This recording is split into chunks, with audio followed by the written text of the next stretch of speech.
Hello again. Welcome back. It's been a little while, but we can't wait to share what we've been working on while we were gone from your podcatchers. There are some episodes coming up that we're pretty excited about. One that Anne was excited enough about to have already recorded. Hey, I'm allowed to be excited. But first, some housekeeping. Since we last released an episode, we've held our Indiegogo campaign, finalized all 12 scripts for Season 2, recorded all 12 episodes, finished take selection from all of those recordings, and I finished a draft of our first episode. If you're not aware, I am going to be the editor and sound designer for Season 2. Anne and Katie have listened and gotten comments back to me, and I promise I'm not bragging when I say I think you're going to like it. No, really, I'm not bragging because Katie's the one who wrote the script for this episode. She's making me say nice things about my work, and she's grounded. Will did an incredible job on it, and we wish we could share it with you right now instead of having to wait until the actual release date. But this is still 2020, and though it's affected all aspects of life differently, it's still definitely affecting them. And one of the ways that it's had an impact on us, and I'm sure on some of you as well, is financially. We mentioned our Indiegogo earlier. We're so incredibly grateful for everyone who donated, who retweeted, who talked us up to encourage others to donate. No matter what, we want you all to know that we appreciate you and everything you did. But we, like many others this year, didn't hit our goal. And because a core part of Hug House is paying people fairly for their work, we were worried. We're lucky enough to be in a position where we have other forms of income. The payments from Will's writing and our work with organizing events and consulting all help to cover the cost so that we were able to pay everyone. But there was absolutely a point in time where we were discussing other options that included things like not being able to pay Will for sound design because we weren't even considering not paying our actors. That was not an option. So that's financial things taken care of, but what about the first season? So far, we've gotten reviews that have brought up points that we never thought about, and we're glad these reviewers took the time and effort to let us know so we can be a better show going forward. And we've gotten reviews from people saying that the characters or the story hit home for them, validated them, were an enjoyable escape for them. Please know, we share these reviews in our morale channel on our cast and crew server, and they make us so happy. The amount of recognition and appreciation we've gotten for Valence has been wonderful. That said, we do occupy a strange middle ground. We're definitely not a big name, but we're not an unknown either. If there's such a thing as a middle child of podcasts, I don't know what that would entail, but we might be that. And name recognition obviously isn't the only goal when it comes to making a podcast. It's pretty far down the list of priorities, but it's still a nice thing to have. We love our actors and we love the story they're helping us tell, and occupying this middle ground is weird. So while we'd love to be able to wield any recognition we've gained to secure sponsors or get our actors more jobs, our reach is still somewhat limited. I know it may sound like we're complaining, but it's genuinely not. It's just strange to occupy this in-between level of bigness and be in uncharted territory where we're learning as we go. Here's a conversation I had with Katie and Anne about what it's like creating in 2020. I'm just recording now because I know how we are. We'll say funny shit and we need to have that. Yeah. Yes. Are we also recording locally? No. We've given up on that. Yeah. All right, well then it's a good thing I'm in my noise cube, so at least that'll be nice-ish. That's nice-ish. That's nice-ish. Oh, Lordy Lou. What a time. Right now, or like life in general? Yeah. All of it. Yeah. It all. We're recording right now on December 14th, which means like episode 1 of Valence drops in under a month now. Just under a month, yeah. Oh, I'm going to yeah. puke to death. Actually, never mind. Bye. Well, mute yourself first. No. Well, I will tell you that. No, thank you. That episode 1 is some good shit. It's such good shit. Your audio cut out for me right after. It was. Here's what I heard. Episode 1 is nothing.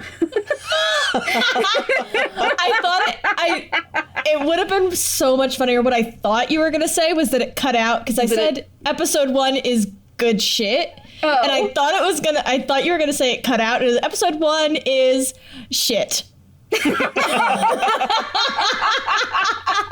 That is also what I assumed. I hope it's good shit. I worked really fucking hard on it. I It's don't my know. favorite shit thus far. Oh, that's great. That's good shit. Well, it's out of 2. It's out of 2. It's out of 2. Y'all, my brain broken. Let's talk about creating in 2020 because this has been a fucking trip. Okay, I sum it up real quick. It suck. It sucked. It's really bad. Like, And yet, it is still the best part of my 2020. oh, hands down. It is wild to me that that like season 1 dropped during this year. Mm-hmm. I don't feel like that was the best for us. No. No. Like, just numbers wise, I think that like debuting in a year when listenership was very low Yeah. across the board, I don't think that was great for us. It was a little bit of a bummer. Not that we're like hurting. We're doing well. We could have potentially done weller. And it's but like it's so stupid because it's not like there's a number that would make me happy. Mm-hmm. So it's nothing. But also But It's impossible not to wonder what the hell would have happened in a year that was a little bit less on fire, both literally and figuratively.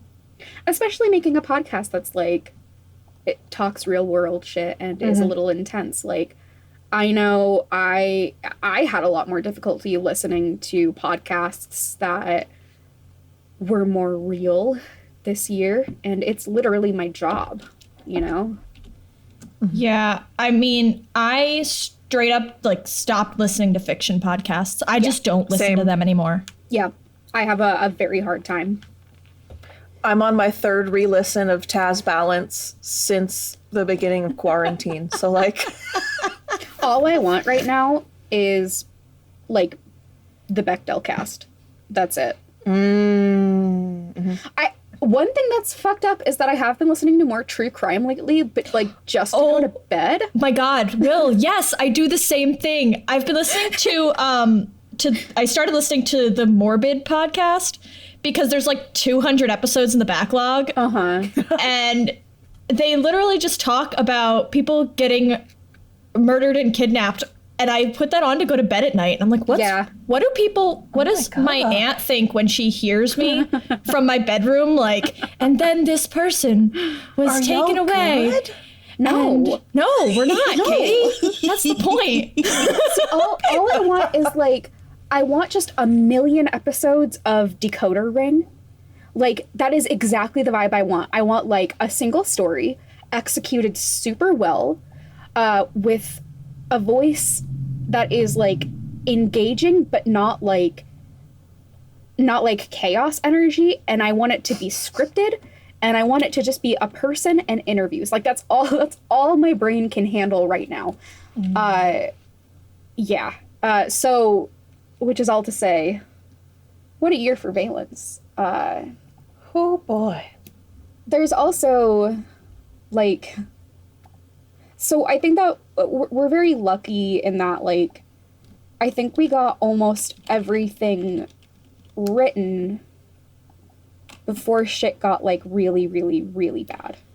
I don't know if that's true. For season 1? Excuse me, for season 1 or for season 2? For season 2. Yeah, no, we were writing... July. Yeah, the season 3, the episode 3 script was due March 8th. So... Oh my god! We wrote this, pretty much this, you guys wrote this whole season during the shit show that was March, April, May, and June. Yeah. Oh my god, what if it's all bad? Is it bad? No, it's not bad. It's not. It feels really good. But that doesn't seem right. I think, I mean, for me at least, writing was definitely an escape. It was something to focus on other than my just like panic spiral of this is something we've never experienced before. And so I don't know how to prepare for that.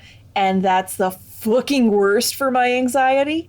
And so I was like, well, I can plan for what happens in this little world that we are building. That's so interesting. For me, will it's like, have to work.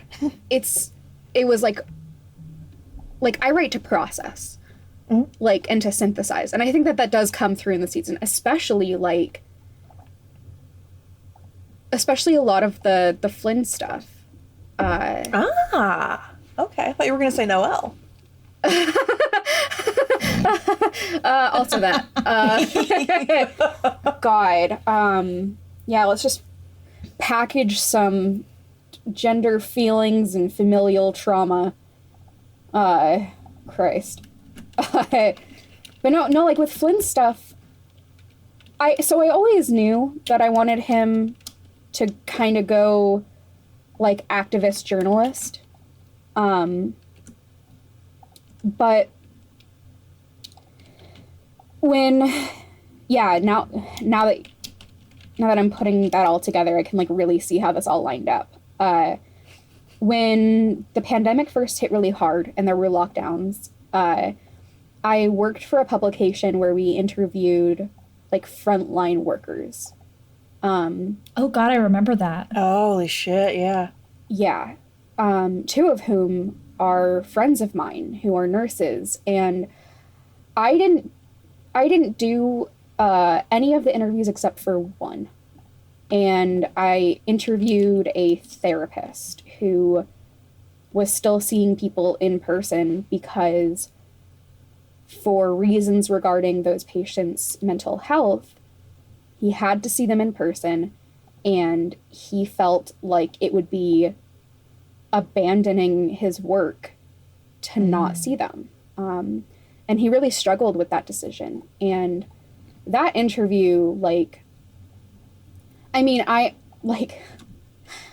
I closed out that interview by just like thanking him and saying that I was very moved by that and moved by the fact that he's grappling with it. And I remember like hanging up and just sobbing, like just absolutely sobbing.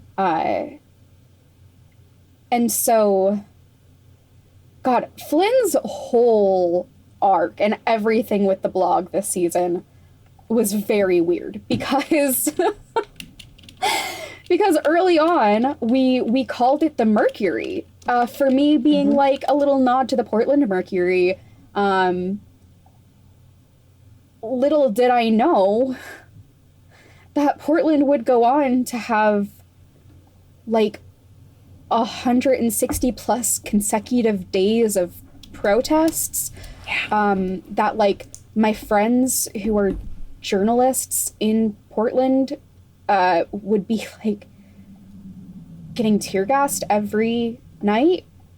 So obviously we changed the name, but it was like there were just so many weird coincidences like that throughout writing this season, which I don't even know. It was very surreal. This was a very surreal season. Are we only including the... Well, I was going to say, are we only including the stressful real-life parallels? But, like, the Amazon Halo is objectively a stressful thing to exist. Yeah, what the fuck? Yeah, what the fuck? I don't even know what to say. Just what the fuck? Like, Jeff what the Bezos fuck? owes us money. It's too weird. It's too weird. Spooky. For people listening who like might have somehow avoided its existence, can one of y'all, because I don't remember all of the details of it, go into like what the hell it is? Yeah, so the Amazon Halo is essentially like their version of the Fitbit, but like a million times worse. So yeah, somehow even worse. Because It's it also like you polices your took- tone of voice. Yeah, so when you calibrate it, you have to like strip down naked for it to scan your body. And then God. it Claims it doesn't keep those photos, but like, I don't trust. Bullshit! Bullshit! Bullshit. I don't trust. Bullshit! Like, that's not even. I know this sounds like we're all conspiracy theorists, but no, like this has historically happened so many times. Yeah. Oh God, yeah. So yeah, this has been a fucking bonkers season. I will say, like, God. So we wrote it all, and then I guess it was July, and then we edited it, and then like, I really didn't. Hey, When did I start sound designing? November. Can you give me 1 second? Evelyn just turned on the radio and it's gonna be able to be in the background of my audio. Hang on. Yeah. We're gonna get copy struck. Wait,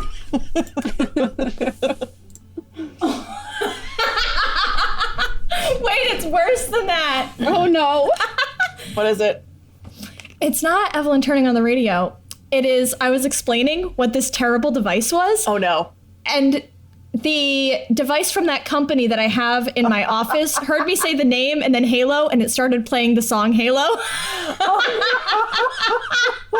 I took off my headphones. I was like, wait, the sound's coming from inside the room. Oh god. We live Amazon? in hell. Stop. Thank you. Yes, just Amazon, stop. I refuse to process what just happened. I shan't do it. No, God. I won't. So this season's been a lot. I don't know. It's been very like weird to revisit as I'm doing sound design and editing now. In a good way. I think that this season's really fucking good. There are a couple moments where I've like, especially looking back at scripts, looking at them being like, damn, I really put that trauma on the page, huh? Which shouldn't surprise me about me, but it do.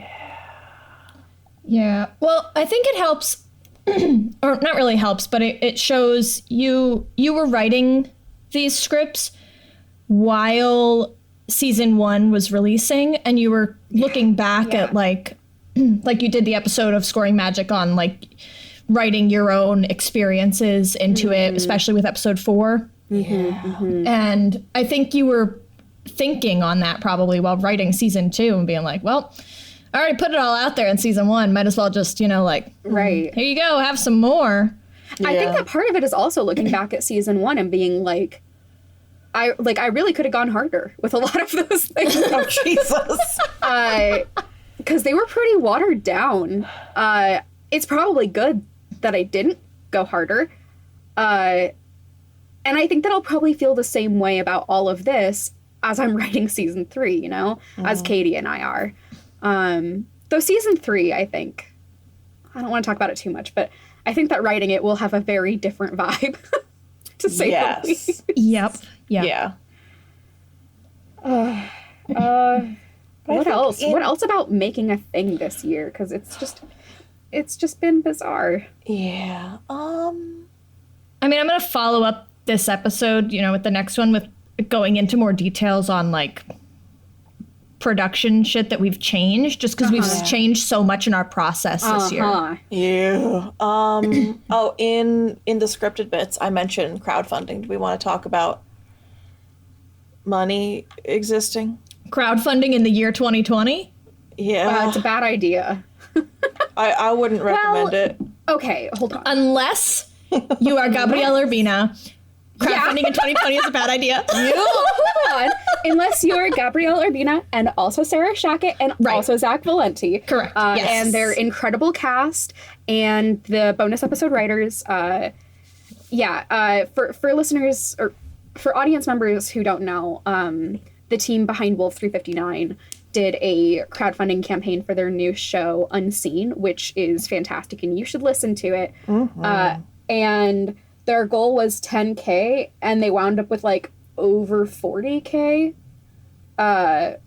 Which fucking rules, and I'm very happy for them. The rest of us were not as successful, and I will say, like, okay, so I jokingly said it was a bad idea because we did not hit the goal for our crowdfunding, but at the same time, we never expected to. And that money, like, paid for our cast and shit. So, you know. Yeah, we went into it knowing that we probably were not going to hit our goal and had plans in place for what if we don't make this much? What if we don't make this much? What are we going to do in its place? Yeah. Yep. Because not paying our cast was not an option. No. At no point was that even on the table. No, the three of us are always the ones to take the hit first, which I think is like I think it's the most acceptable way to do it if you know that compensation the way that it should happen is not going to happen. Like, the three of us are never going to be paid to like make this show. You know, we can plan to not go into debt because of the show. And we've done that, you know, we've done that well. We'll never be paid like a living wage, I guess is what I mean. Like, I don't know what I'm saying, I think.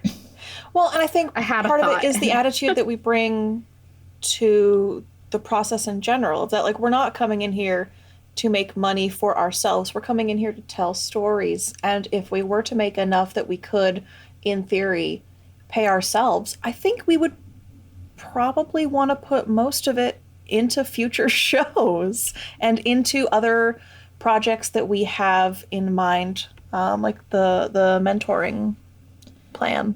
Right. Or we would pay our actors more. Or we would pay our actors more, yeah.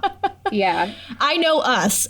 And the first thing we would do is say, oh, we have an extra $50. Let's give everybody an extra $5.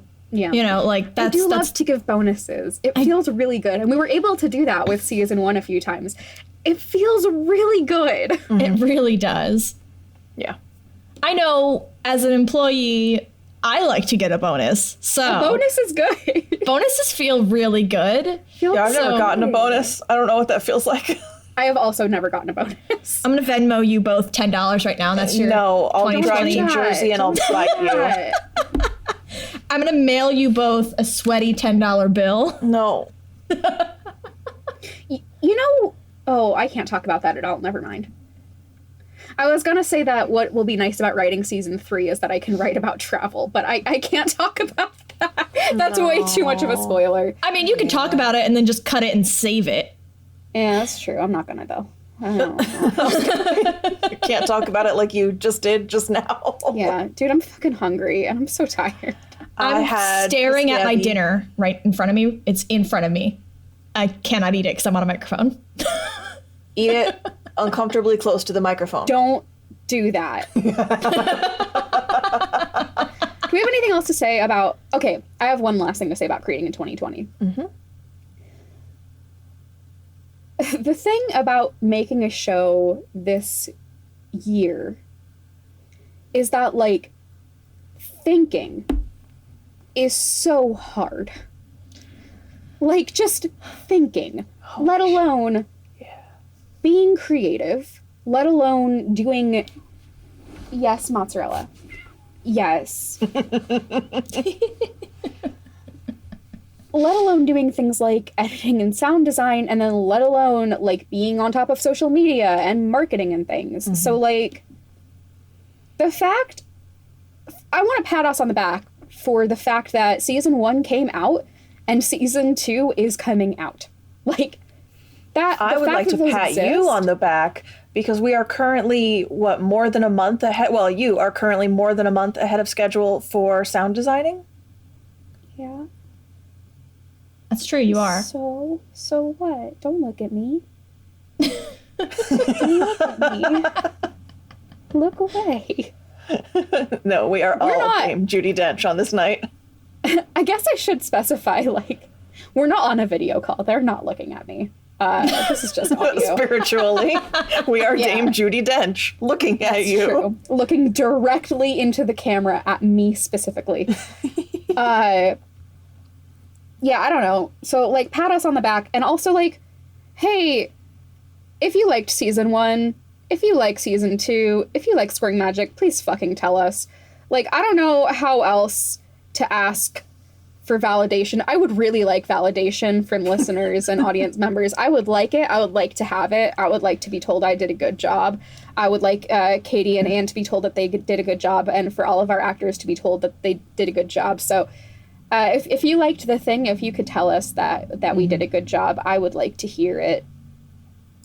I am so grateful when people tell us that we did a good job. Like, so much. I won't call out who it was, like, on the mic, but we got an email through our contact form from someone probably like a month or so ago saying that the Liam's experiences made them feel like so seen. And yes. Oh my God. It was so heartfelt. And I read it and I went, oh, I have to respond to this. I have to tell them how much it means to us to read this and, hear this from people. Because that's why we do it. Like we said, we don't get compensation for this, like, financially.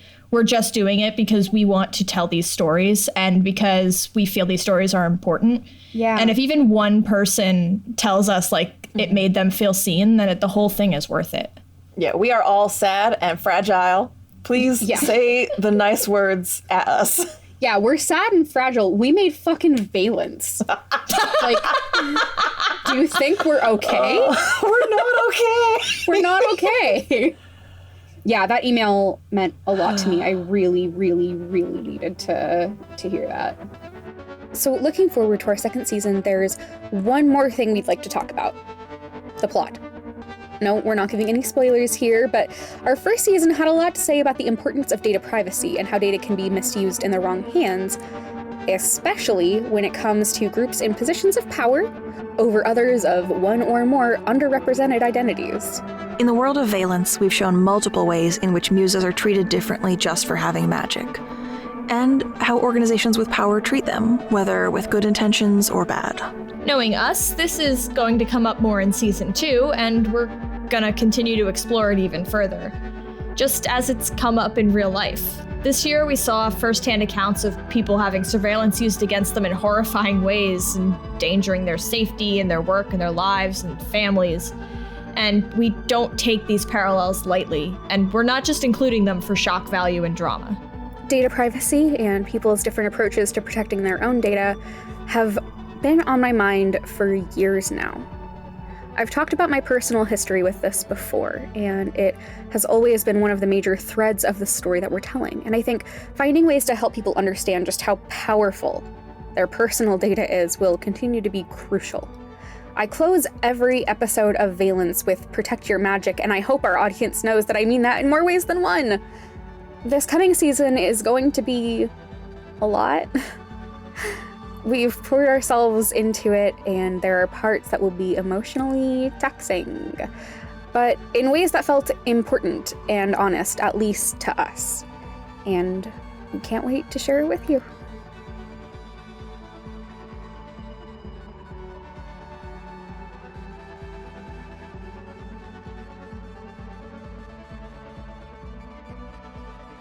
Scoring Magic is a Hug House production. You can find more information at hughouse.productions. This episode was written by Katie Yeomans and edited by Will Williams.